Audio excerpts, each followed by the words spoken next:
Imaginez un instant qu'un génie vous apparaisse aujourd'hui et vous accorde un pouvoir qui semble divin.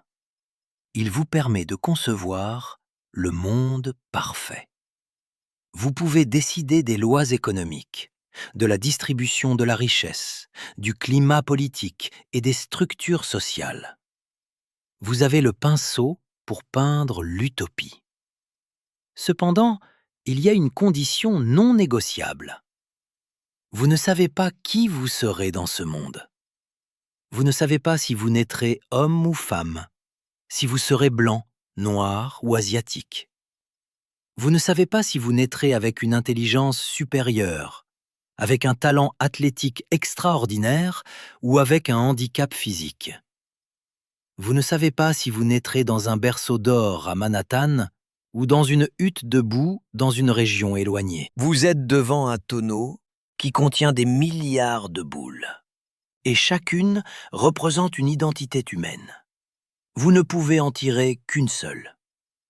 Ce concept, que j'appelle la loterie ovarienne, est la leçon d'humilité la plus importante que tout être humain puisse apprendre. J'ai gagné cette loterie. Je suis né aux États-Unis en 1930, étant un homme et blanc.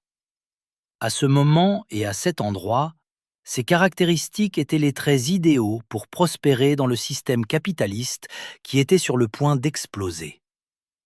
Si j'étais né un siècle plus tôt, ou sur un autre continent, ou avec un autre genre, mon talent pour allouer du capital n'aurait servi à rien.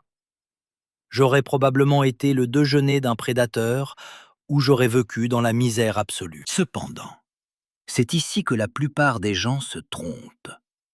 La chance vous remet le billet, mais le système d'exploitation personnelle est ce qui détermine si ce billet vous mène au sommet ou si vous le gaspillez. J'ai vu des personnes qui ont gagné la loterie ovarienne, intelligentes, riches de naissance, belles et avec des contacts, qui ont terminé leur vie dans la misère émotionnelle et financière.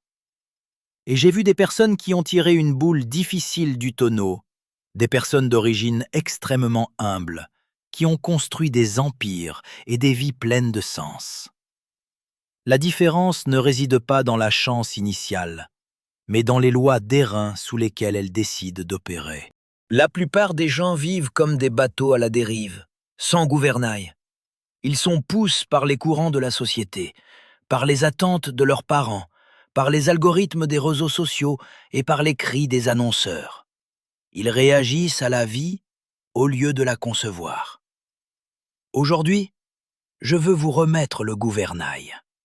En me basant sur 90 ans d'investissement, non seulement dans des actions, mais dans des principes de vie, j'ai distillé 5 lois fondamentales. Si vous adoptez ces règles comme votre système d'exploitation, vous cesserez d'être une victime des circonstances et vous deviendrez l'architecte de votre propre destin. Ce ne sont pas des astuces pour gagner de l'argent rapidement. Ce sont les fondations d'une vie sans regret. Règle numéro 1. L'art de la soustraction et la loi 25/5. Nous vivons à l'ère de l'abondance infinie. Jamais auparavant dans l'histoire humaine, nous n'avons eu accès à autant d'options, autant d'opportunités et autant d'informations. Et paradoxalement, jamais auparavant, les gens ne se sont sentis aussi anxieux, aussi débordés et aussi bloqués. Les gens souffrent de ce que j'appelle le piège de l'addition. Ils croient que pour réussir, ils doivent ajouter plus d'affaires, plus de livres sur la liste d'attente, plus de contacts dans leur réseau, plus de compétences sur leur CV. Ils supposent que s'ils ajoutent plus d'éléments, ils obtiendront de meilleurs résultats. Dans la physique de la richesse, c'est une erreur fatale. Le succès n'est pas une question d'addition. C'est une question de soustraction violente. Laissez-moi vous raconter une histoire sur mon pilote, Mike Flint. Mike avait volé pour 4 présidents des États-Unis. Mais un jour, nous parlions de ses objectifs personnels. Je lui ai demandé de faire un exercice simple. « Mike, Écris une liste des 25 choses que tu veux accomplir dans ta vie au cours des 10 prochaines années. Mike a pris son temps et est revenu avec une liste solide. Ensuite, je lui ai dit « Maintenant, regarde cette liste et entoure les 5 qui sont absolument non négociables. Les 5 qui, si tu les accomplis, feraient de ta vie un succès total, même si tu échoues dans toutes les autres. » Mike l'a fait. Il avait sa liste A, les 5 principales, et sa liste B, les 20 autres. Alors je lui ai posé la question piège. « Mike, qu'est-ce que tu vas faire avec les 20 choses de la liste B ?»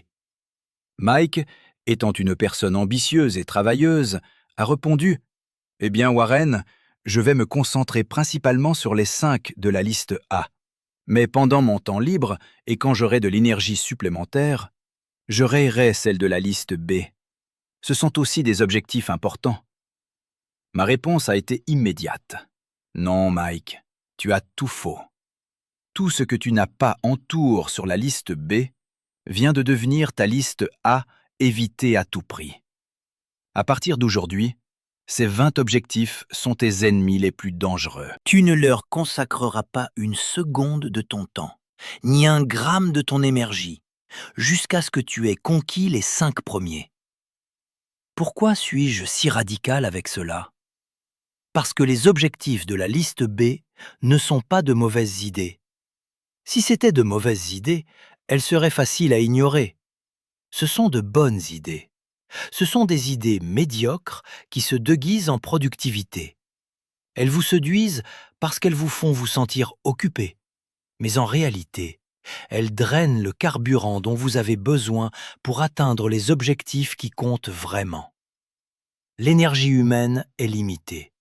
Si vous diluez votre énergie dans 25 directions, vous ferez avancer chacune d'elles d'1 centimètre. Si vous concentrez toute votre énergie dans une seule direction, vous la ferez avancer d'1 kilomètre. Pensez à une loupe. Si vous tenez une loupe sous le soleil et que vous la déplacez constamment, il ne se passera rien. Mais si vous la maintenez immobile, en concentrant chaque rayon de lumière sur un seul point sur une feuille sèche, vous créerez du feu. La plupart des gens ne réussissent pas parce qu'ils n'ont pas assez de lumière du soleil. Ils ne réussissent pas parce qu'ils ne savent pas rester immobiles avec la loupe concentrée. Le succès nécessite une élimination douloureuse. Cela signifie dire non à des opportunités qui vous donneraient de l'argent aujourd'hui pour pouvoir dire oui à l'opportunité qui vous donnera la liberté demain. Cela signifie refuser des invitations sociales, des projets secondaires tentants et des passe-temps distrayants. Dans notre culture, être occupe est devenu un symbole de statut. Mais pour moi, être occupe est un signe que vous avez perdu le contrôle de votre temps. Si votre agenda est rempli d'engagements de la liste B, vous sabotez activement votre liste A. Votre tâche aujourd'hui est d'imiter Mike Flint. Prenez un crayon et du papier. Soyez brutalement honnête. Listez vos 25 désirs. Ensuite, avec un crayon rouge, taillez cet arbre sans pitié. Un jardinier ne taille pas un arbre parce qu'il le déteste. Il le taille parce qu'il aime les fruits et sait que s'il ne coupe pas les branches faibles, l'énergie de l'arbre se dispersera et les fruits seront petits et amers. Taillez votre vie aujourd'hui pour que vos résultats demain soient massifs. Il ne s'agit pas de ce que vous faites, il s'agit de ce que vous avez la discipline d'arrêter de faire. Règle numéro 2. Le tableau de bord interne et la maîtrise de l'ego. La leçon la plus profonde que j'ai reçue de mon père, Howard Buffett, n'avait rien à voir avec les taux d'intérêt ou l'analyse des bilans. Ce fut une leçon sur l'architecture de l'âme. Mon père m'a enseigné la différence entre le tableau de bord externe et le tableau de bord interne. Cette distinction est ce qui sépare les hommes libres des esclaves modernes. 99% des gens vivent leur vie sous la dictée du tableau de bord externe. Ils prennent des décisions basées sur ce que les autres penseront, sur la façon dont leur réputation apparaîtra au dîner du club ou sur le nombre d'applaudissements qu'ils recevront sur la place publique. Le tableau de bord externe est un piège de validation. Si le monde dit que vous êtes un succès, vous vous sentez un succès, même si vous savez qu'à l'intérieur, vous êtes un imposteur. Si le monde dit que vous êtes un échec, vous vous sentez misérable, même si vous savez que vos actions étaient correctes. Pour illustrer cela, je pose toujours une question qui met mal à l'aise. Préféreriez-vous être le meilleur amant du monde, mais que tout le monde pense que vous êtes le pire? Ou préféreriez-vous être le pire amant du monde, mais que tout le monde pense que vous êtes le meilleur? Si votre réponse est la seconde, vous opérez sous un tableau de bord externe. Vous êtes prêt à sacrifier la réalité de votre excellence pour l'illusion de votre réputation. Vivre sous le tableau de bord externe fait de vous une marionnette pour des publics dont vous ne vous souciez même pas. Cela vous pousse à acheter des maisons que vous ne pouvez pas vous permettre, à accepter des emplois que vous détestez et à feindre des opinions que vous n'avez pas, juste pour maintenir une image. À l'ère des réseaux sociaux, ce problème est devenu pandémique. Les gens construisent des musées de leur vie pour des étrangers, tandis que leurs fondations internes pourrissent par manque d'intégrité. Le tableau de bord interne, au contraire, est regi par vos propres normes. C'est un juge implacable qui vit dans votre poitrine et qui ne peut être soudoie par des applaudissements. Si vous faites quelque chose de bien, vous vous sentez satisfait, même si le monde entier se moque de vous. Si vous faites quelque chose de mal, vous vous sentez misérable, même si le monde entier vous récompense. Pendant la bulle des dot-com à la fin des années 90, des critiques ont plu sur moi de tous les coins de Wall Street. Ils disaient que Warren Buffett était fini, que la technologie m'avait dépassé, que j'étais un vieil homme qui ne comprenait pas le nouveau monde. Mon tableau de bord externe était au plus bas, mais mon tableau de bord interne était calme. Mes mathématiques disaient que ces entreprises ne valaient rien parce qu'elles ne généraient pas de liquidité. J'ai suivi ma norme, pas celle de la foule. Quand la bulle a éclaté, le tableau de bord externe s'est finalement aligné sur la réalité interne. Mais je n'aurais rien changé si cela ne s'était pas produit. Construire un tableau de bord interne exige un détachement presque monastique de l'opinion d'autrui. Cela nécessite la capacité de tolérer qu'on vous qualifie d'idiot, d'ennuyeux ou de dépasse. Votre tâche est de construire vos propres normes de succès. Avant de prendre toute décision importante, demandez-vous, est-ce que je ferais cela si personne ne devait jamais le savoir? Si la réponse est non, alors vous le faites pour de mauvaises raisons. La vraie liberté n'est pas d'avoir beaucoup d'argent. La vraie liberté est de ne pas avoir à se mentir à soi-même pour se sentir bien. Règle numéro 3. Le cercle de compétences et la géographie de la connaissance. Sur mon bureau, j'ai 3 corbeilles à courrier. L'une dit « entrée », une autre dit « sortie » et la troisième, la plus grande de toutes, dit « trop difficile ». La plupart des gens échouent dans la vie parce qu'ils essaient d'être des experts en tout. L'école nous a conditionnés à avoir honte si nous disons « je ne sais pas ». On nous a appris que la connaissance généraliste est une vertu. Dans le monde réel du capital et de la vie, cette croyance est une recette pour le désastre. Le concept du cercle de compétences est simple. Ce qui compte n'est pas la taille de votre cercle, mais la définition de ses bords. Vous n'avez pas besoin d'être un expert en physique quantique, en intelligence artificielle, en marches émergents et en biotechnologie pour être riche ou réussir. Vous avez juste besoin d'être un expert profond dans un ou deux domaines. Tom Watson, le fondateur d'IBM, l'a parfaitement résumé. Je ne suis pas un génie, mais je suis intelligent sur certains points et je reste près de ces points. Imaginez votre cercle de compétences comme votre territoire de chasse. À l'intérieur du cercle, vous êtes un prédateur alpha. Vous connaissez chaque recoin, chaque risque et chaque opportunité. Vous avez un avantage injuste sur les autres. Mais dès que vous mettez un pied en dehors du cercle, vous devenez la proie. En dehors du cercle, vous êtes en concurrence avec des gens qui en savent plus que vous et qui vous mangeront tout cru. Le problème, c'est l'ego. L'ego nous murmure que, puisque nous réussissons dans un domaine, nous devons être des experts dans tous les domaines. Nous voyons des médecins brillants perdre leurs économies dans des entreprises de restauration qu'ils ne contraignent pas. Nous voyons des ingénieurs échouer sur le marché immobilier parce qu'ils croient que les mathématiques sont les mêmes partout. L'aveuglement de la compétence est ce qui remplit ma corbeille. Trop difficile.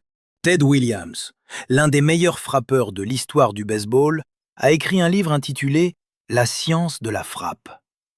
Il y montrait une image de la zone de prise divisée en 77 cases, chacune de la taille d'une balle de baseball.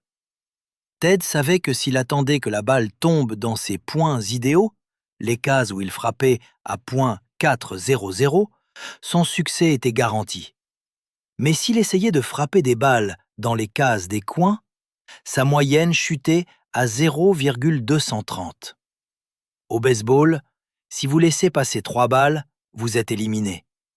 Mais dans l'investissement et dans la vie, il n'y a pas de prise éliminatoire.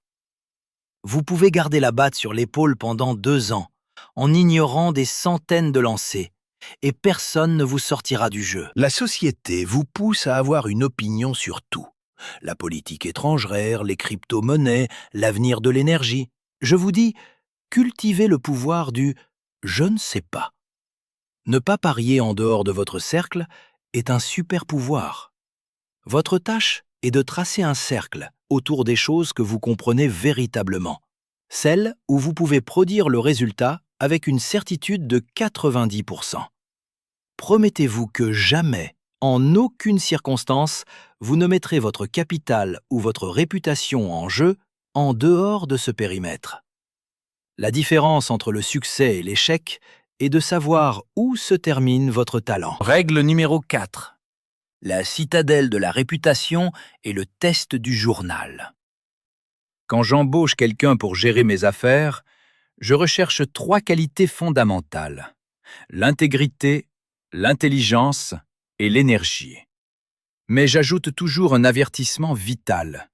Sinon pas la première, les 2 autres vous tueront. Si vous embauchez quelqu'un d'intelligent et plein d'énergie, mais sans intégrité, ce que vous avez, c'est un voleur efficace qui travaillera 24 heures sur 24 pour vous voler. La réputation n'est pas seulement un actif social, c'est un fausse économique. Nous vivons dans un monde qui est devenu transparent. Les secrets à long terme n'existent plus. Dans cet environnement, l'intégrité a une valeur inestimable. Elle génère ce que j'appelle des dividendes de confiance. Quand les gens vous font confiance, les frictions dans les affaires disparaissent. Vous n'avez pas besoin de contrats de 100 pages ni d'armée d'avocats. Une poignée de main suffit. Cela permet d'économiser du temps, de l'argent et de l'énergie. La confiance est le lubrifiant du capitalisme. Cependant, la réputation est l'actif le plus fragile que vous possédiez. Il m'a fallu 20 ans pour construire ma réputation, mais il me suffirait de 5 minutes pour la détruire. C'est comme une pièce de porcelaine fine. Une fois qu'elle est fêlée, elle ne redevient jamais la même, peu importe vos efforts pour la recoller. Pour protéger votre citadelle de la réputation, j'utilise un outil mental que j'appelle le test du journal. C'est très simple. Avant de prendre toute décision, imaginez que le lendemain, la nouvelle apparaisse à la une du journal de votre ville. Imaginez que l'article soit écrit par un journaliste intelligent, critique et persistant. Et imaginez que le journal sera lu par votre conjoint, vos enfants, vos parents et vos voisins. Si vous étiez fier qu'ils voient ce que vous avez fait et pourquoi vous l'avez fait, allez-y. Si vous ressentez le moindre besoin de le rationaliser, de dire « eh bien, c'est légal » ou « tout le monde le fait, arrêtez-vous immédiatement. La légalité est la norme minimale, pas l'objectif. J'ai vu beaucoup de gens ruiner leur vie en faisant des choses qui étaient techniquement et légalement acceptables, mais moralement indéfendables. Les foules approuvent souvent les comportements médiocres, mais votre tableau de bord interne ne devrait pas vous le permettre. L'intégrité n'est pas quelque chose que vous faites pour les autres, c'est quelque chose que vous faites pour vous-même, afin de pouvoir dormir la nuit. Votre tâche aujourd'hui est de faire un audit de votre vie. Cherchez les fissures dans votre porcelaine. Y a-t-il des secrets dont vous auriez honte s'ils étaient revelés? Y a-t-il des engagements que vous avez rompus? Nettoyez votre citadelle. Présentez des excuses si nécessaire, rectifiez vos erreurs et, à partir de maintenant, opérez à la lumière du jour. Une vie intègre ne vous donne pas seulement la tranquillité d'esprit, elle vous donne la liberté de ne pas avoir à vous souvenir des mensonges que vous avez dits. À long terme, l'honnêteté est l'investissement qui rapporte les meilleurs intérêts. Règle numéro 5. Le jeu à long terme et la tyrannie des intérêts composent. Albert Einstein a appelé les intérêts composés la 8e merveille du monde. Il a dit que celui qui les comprend les gagne. Celui qui ne les comprend pas les paie. La plupart des gens associent les intérêts composés exclusivement au compte d'épargne ou aux dividendes d'actions. Mais c'est une vision limitée et pauvre. Les intérêts composés sont la loi fondamentale de la vie. Ils s'appliquent à vos connaissances, à vos relations, à votre santé et à votre caractère. La formule de la richesse est trompeusement simple. C'est le résultat de votre capital initial multiplié par votre taux de compétence élevé à la puissance du temps. Notez que le temps n'est pas un multiplicateur, c'est un exposant. Cela signifie que les résultats ne croissent pas de manière linéaire, mais de manière explosive, mais seulement après une longue période d'attente. Ma propre vie est un témoignage de cette progression géométrique. 99% de ma richesse actuelle a été générée après mes 50 ans.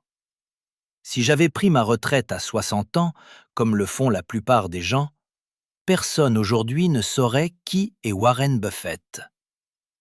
Je ne suis pas plus intelligent maintenant qu'à 20 ans. J'ai simplement laissé l'exposant travailler plus longtemps. La richesse n'est pas le résultat de grands bonds, mais du fait de ne pas interrompre le processus inutilement. Imaginez une boule de neige au sommet d'une colline. Pour qu'elle devienne une avalanche massive, vous avez besoin de 2 choses. De la neige humide et une colline très très longue. La neige humide, c'est votre capital, vos compétences et vos habitudes. La longue colline, c'est le temps. La plupart des gens échouent parce qu'ils essaient de construire leur boule de neige sur des collines courtes. Ils changent de carrière tous les 3 ans, ils changent de stratégie d'investissement tous les 6 mois et ils abandonnent leurs habitudes dès qu'elles ne sont plus une nouveauté. Chaque fois que vous recommencez, vous retournez au sommet de la colline et vous perdez l'élan à cumul. Le plus grand ennemi des intérêts composés est l'impatience. Nous vivons dans une culture accro à la gratification instantanée. Nous voulons le corps d'un athlète en 30 jours, la fortune en 1 an et la maîtrise en 1 week-end. Mais la nature ne fonctionne pas ainsi. Les intérêts composés sont ennuyeux 90% du temps. C'est une ligne plate qui semble n'aller nulle part. C'est dans cette zone de désillusion que la plupart des gens abandonnent. Ils baissent les bras juste avant que la courbe ne commence à monter verticalement vers le ciel. La constance bat toujours l'intensité. Lire 20 pages par jour semble insignifiant, mais cela représente 30 livres par an et 300 livres en une décennie. Cette accumulation de connaissances vous donne un avantage concurrentiel que personne ne peut acheter avec un cours intensif d'une semaine. Il en va de même pour vos relations. La confiance se compose de petits actes d'intégrité répétés pendant 20 ans. Votre tâche est d'identifier quel domaine de votre vie opère sous un intérêt compose positif et lesquels sous un négatif. Vos dettes, vos mauvaises habitudes alimentaires et votre procrastination se composent également, mais vers l'abîme. Choisissez une habitude positive. Lire, économiser, marcher, être gentil. Et engagez-vous à ne jamais l'interrompre.